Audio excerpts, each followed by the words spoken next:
हरिभाई देवकरण कनिष्ठ महाविद्यालयामध्ये अहिल्यादेवी होळकर पास योजनेचा शुभारंभ नुकताच करण्यात आला असून या पासेसचं विद्यार्थिनींना वाटप करण्यात आले, जेणेकरून गावामध्ये राहणाऱ्या प्रत्येक मुलींना शिक्षणापासून वंचित राहावं लागू नये। हरिभाई देवकरण कनिष्ठ महाविद्यालयात अहिल्यादेवी होळकर पास योजनेअंतर्गत कनिष्ठ महाविद्यालयातील विद्यार्थिनींना मोफत पासचं वाटप करण्यात आलंय। यावेळी प्राचार्य स्मिता क्षीरसागर यांच्या हस्ते एसटी महामंडळाचे समन्वयक अंबाजी छपेकर यांचा सत्कार करण्यात आलाय। शिक्षणासाठी ग्रामीण भागातून येणाऱ्या विद्यार्थिनींना महाराष्ट्र राज्य परिवहन महामंडळाकडून सोय करण्यात आली आहे। या अंतर्गत या विद्यार्थिनींना मोफत पास उपलब्ध करून देण्यात आले। खेड्यात शिक्षणाची सोय नसल्याने शिक्षणापासून वंचित राहणाऱ्या विद्यार्थिनींसाठी ही योजना लाभदायक असून खेड्यातील प्रतिभाशक्ती राष्ट्र विकासात नक्की योगदान देईल असं मत या प्रसंगी प्राचार्य स्मिता क्षीरसागर यांनी व्यक्त केलंय।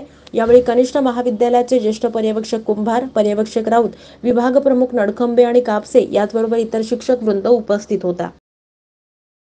प्रातिनिधिक स्वरूपात आपण काल एसटी महामंडळाच्या वतीने अहिल्याबाई होळकर पास योजनेअंतर्गत आपल्या कनिष्ठ महाविद्यालयामध्ये शिकणारे जे विद्यार्थी आहेत त्यांच्यासाठी पास योजना चालू झालेली आहे। कारण गेले 3-4 वर्ष महामंडळाचं आपल्याकडं सहकार्य आहेतच आहे, पण कमी वेळेतच काल येऊन आज आपल्यासाठी इथं पास देत आहेत। मी महामंडळाचे अधिकारी या ठिकाणी आलेत, मी त्यांचं स्वागत करतो आणि आपल्या कनिष्ठ महाविद्यालयाच्या वतीने आपण त्यांचा सत्कार करूया।